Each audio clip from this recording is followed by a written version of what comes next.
I'm gonna stop tiptoeing around it because as much as you're my mate, I have to ask you about it because it is. It's not the biggest part of George Taylor because you're so much more than a rugby player. You always will be, but having to stop playing rugby, it was January 2022 when you decided to retire. When was the first thought of you like this is now a serious thing I have to consider? Like how far back does it go before you were thinking about actually retiring? Uh, I remember saying to Mark Bennett, uh, was it August 2020? Right. So Um, so a full almost 2 years thinking about well, it. after I had that bad tackle down at Scarlets, Mhm. um, I said to him, I'm never playing rugby again. Really? Just because the experience of it all was just horrendous. I never wanted to be in that much pain again. Mhm. So I said, I, I can't do this anymore. But the more you get back to the game, the closer you get back to being on the pitch. You know, the easier it is to think or have that mindset change to work towards it again. And Mhm. that happened. You know, I went from walking to the shop and feeling faint and lightheaded and having to sit down to being able to lift weights in the gym without getting a headache. And it was just those little little stages that got me back to playing on the pitch. And it's it's crazy how your mindset changes because I was absolutely adamant like I can't do it again. But Mm. the more you train for it, the closer you get to it, you because it's all you want to do. You never want to stop when you're 25 years of age. Um, so it's yeah, and then pre-season got another little head knock on that same spot where I had the Mhm. bad tackle, and I think that's when the coaching staff and the doctors were then like, right, we need to properly think about this. I Oh, went so and so the training staff were actually now like, right, let's get like scans and things and have a look at this properly. yeah, because I was just especially for such a small head knock that I got in pre-season. So this Mhm. is now a year down the line. This is August 21. Mhm. Um, very slight head knock that I got.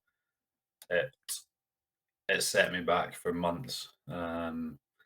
And went through loads of scans. Went down to Birmingham. Went up to Aberdeen for an eye specialist. Which one was one of the main issues, bringing on headaches. Mhm.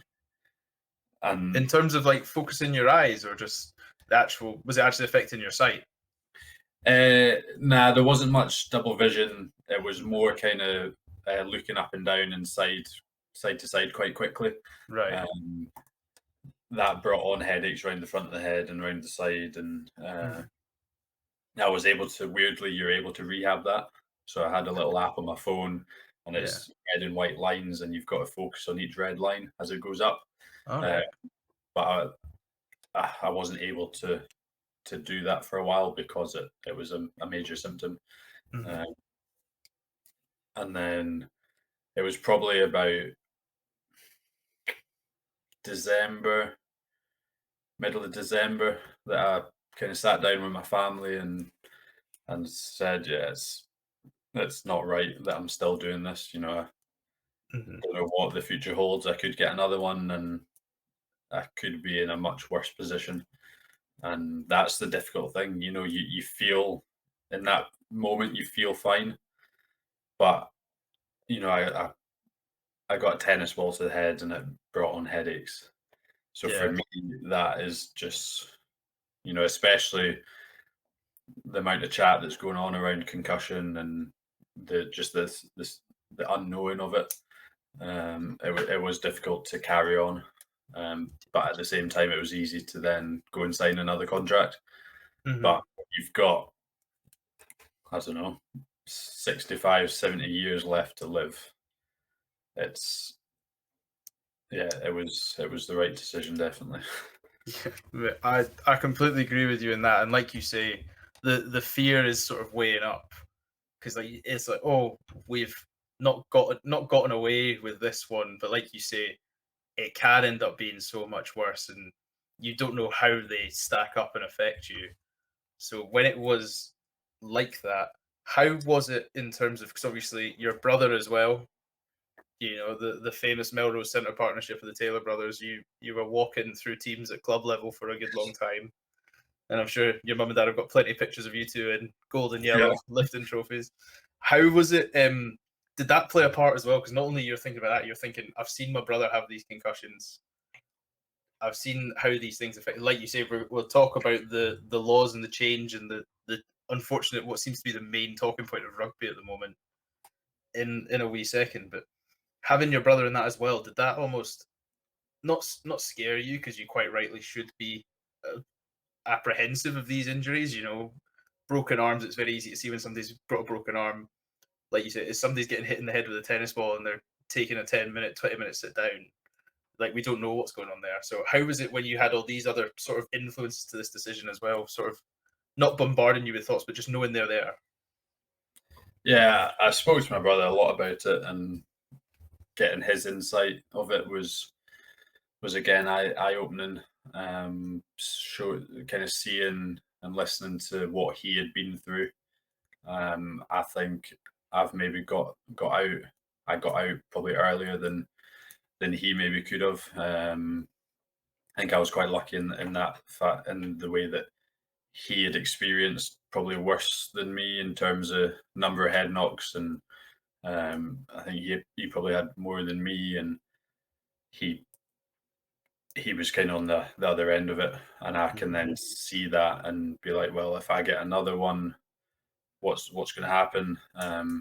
So it was definitely helpful being able to speak to him, and he was there to support me through it, which was good. And yeah, obviously difficult. Seeing your brother retire, as Mhm. well, but definitely helped me in my decision. And then how was it telling your family you're doing that decision? Because obviously, not that, like you say, as much as it is easy to sign another paycheck, which it's not like a football paycheck where there's these astronomical numbers, but you're still getting paid to do not only a job you're very good at, because you are, like, whether people go, like you were saying, people critique on TV and go, this guy's crap, and it's like, to be the level of crap as an international rugby player is still a very high level of crap. Like, you you're very good at this job. You've worked so hard to get there. You're like, I want to reap the reward. I've been playing this for free for so many years. Now I'm getting paid to play it.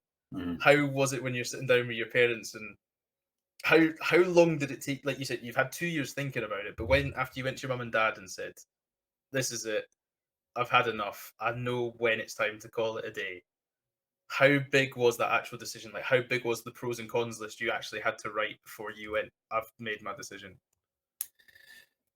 Yeah, as you say, you're mulling it over for a year and a half, and it has up to this date now. It is the most difficult decision that I've ever made. But as you say, it's made more difficult because of all the hard work you've put in since I started. So I started at Melrose when I was 6.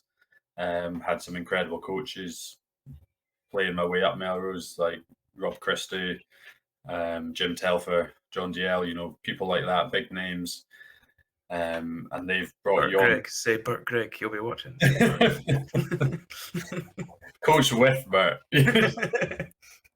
um, yeah, those high up coaches, they do a lot for you, and you owe a lot to them. And um, yeah, it's that hard work that you put in all your years, and especially your parents taking you to every Sunday Mhm. training session down at the green yards. It is a lot, and it is your life. It has been my life for 20 years. So to then just say I'm backing it in fully was very difficult. But then on the other hand, it's your brain, it's your life. At the end of the day, Mhm. you're just two organs that can't repair themselves, so your heart and your brain. So that's yeah, it was worth Exactly. it. Look, and like you said, we're going to go into it in a wee second there. You're still very much involved in rugby now. So after the after announcing your retirement, obviously everybody was so supportive of you. I feel like the Borders really rallied around you as a person as well, because you were kind of, obviously there was still Darcy up in Edinburgh and there was a few, but you were really the sort of main talent there from the Borders at that point, and everybody was really looking at you as in, this is a shame because, like you said, you're 25 years old and you've done all this work for 19 years from the age of 6, and then as you even said, so ridiculously easy to sign another contract and really just plug away at it. How was the following months when you were getting that sort of attention and you were just like, as we spoke about the front, you're doing 7:30 in the morning until 7:30 at night days, and you're now just sort of sitting there going, "Oh, how was the club?" Because the club kept your contract till the end of the year, didn't they? They said we're going to honour it till the end of the year. Yeah, they did, and I was extremely grateful for that. They didn't have to, and they did. So obviously retired in January, and they paid me until July. But me, I knew myself if I just sat there doing nothing, I would struggle. It would take a toll mentally. Mhm. So I joined the pub. I'd never done any hospitality before. Oh, you One of my threw yourself mates, into the deep end, straight in yeah, the pub hospitality game. yeah, yeah. No, one of my mates, Robin Jacobs, he manages the Salisbury Arms just opposite the Commie Pool. Great pub, great Really Sunday good. roast there, great Sunday Yeah, roast. I'll very plug good it for stuff. free. Salisbury Arms Sunday roast, have it. It's class, so good. Yeah, no, it was a good experience, and I think maybe I hadn't told. So I basically started the pub, and I hadn't told any of the coaching staff or the boys, and Mhm. it was maybe 2 or 3 weeks into starting the pub. Gareth Baber, the skills coach, came in for a Sunday roast and a glass of red. He knows the score. I, I was working on the bar, serving drinks. I took over his Mhm. glass of red. I was like, "Oh, Gareth, how you doing?" He was like, "What are you doing here? You're not training tomorrow." I was like, "Nah, I've retired." So he was quite shocked to see me working behind the bar. He probably didn't drink that glass of red wine. He's like, I'm seeing things. I'm off Yeah, it. yeah, I had too much. That's I mean, fairness to you to do that as well, because like we just said there, you'd obviously gathered a bit of attention from that. So was there a period of time when you did announce the retirement? Obviously, the offside line did their thing, and it's as much as rugby might not be the global sport of some others. For those that care about it, it is like be all and end all. Rugby is the reason they work on the weekday so they can go to on the weekend. Did you have that sort of fear when you were working in the pub of like, God, what if somebody sees me and like, there's a phone in my face? Like, what do I do? Something like that. No, I've saw it more as an opportunity. Mhm. I sort of knew what I wanted to do, but you know, you I enjoy networking, and it's always a great opportunity to meet new people in pubs, and I enjoyed that social aspect of it. Um, the odd the odd Edinburgh fans came in and didn't recognise me at all. Um, so some You're people, probably a lot milder than when you're on the pitch, to be fair. yeah, they don't expect me to be wearing Salisbury Arms polo shirts and out on their Friday night meal. But no, everyone in there is really friendly, and like I got a lot of good friends out of it. So would I ever do it again? Absolutely not. No, No, it's like terrible. military service. Everybody should do a year and then just can it. Like Yeah, it teaches you to be a good person, but then I'm not sticking about in there. yeah, I 100% believe that. I think if everyone can do 5 or 6 months in hospitality, then people working in hospitality now will have a much easier job. Yeah. Yeah, I Less people think annoying you when you're trying to get a Sunday roast. 100%. Yeah.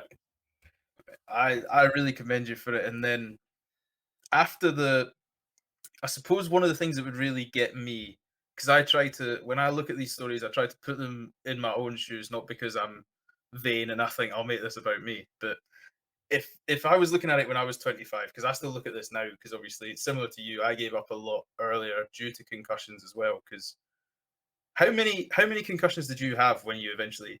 So obviously what was the big injury in the face? What was the actual diagnosis of the injury at that tackle at the Scarlets? 'Cause did you not shatter something here? I broke my jaw, nose, cheekbone, and eye socket.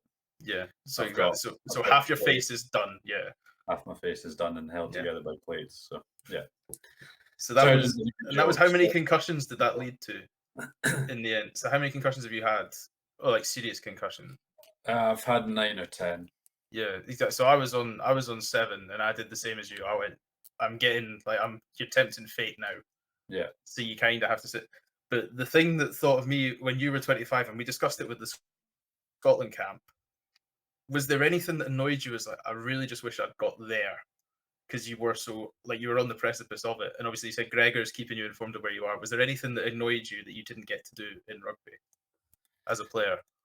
yeah. You mentioned it there. Like pulling on that thistle would obviously be incredible. I was until that point. I was extremely happy with where I'd got to. Mhm. I remember being in the Boys Academy and Chris Juice Snap. Our He mate, the yeah old Stormers jersey. I'm gonna have yeah to find the photo because people don't believe me. See, when I say we were in the same team, like people just remember me for my last 3 years when I was absolute garbage because I had no knees, and they're like, "Nah, no way." I And I was like, know "No, we I we will phone George and tell him I got a start for one game. That was it." no, I actually owed Juice Snap a pair of trainers because he he had said to me, you'll sign a professional contract within 2 years. Yeah, Um he never told me that. I can't imagine why. and I was like, nah, not in 2 years. I don't see myself doing that. Mhm. And he was like, well, if you do, you owe me a new pair of trainers. They wore these terrible like Asics trainers with holes in them or something. So I remember them. um, They were absolutely falling apart. yeah, and I signed within the time frame that we agreed on, and I've actually never bought my pair of trainers. Yeah. So I still owe him trainers. Hopefully he's not listening. I mean, I hope he is. Yeah, well, Hopefully he rebukes the trainers. But Chris, if you can go on and tell everybody I played in the same team as George Taylor and I won the race to that turnover at last weight, then I'll buy you the trainers. My one claim to fame of beating you in an all-out kick chase down. I'm pretty sure you kicked it, so I had a head start, but I'm claiming it nonetheless. I mean, I'm glad to hear that you didn't walk away from rugby with too much regrets, because like you did have a great career for what you got of it at 25. Hey, thank you for listening to this Clips episode on YouTube. And then if you want to hear the whole podcast, you can find them on Apple or Spotify, as well as the full video version on this YouTube channel, alongside all the other great content we produce on a weekly basis. Thank you so much for listening, and I hope to see you again on another Clips episode or in the full episode podcast. Tweet us, tag us, let us know what you thought. All the links are down in the description. It means the world that you guys come and support us, so thank you very much.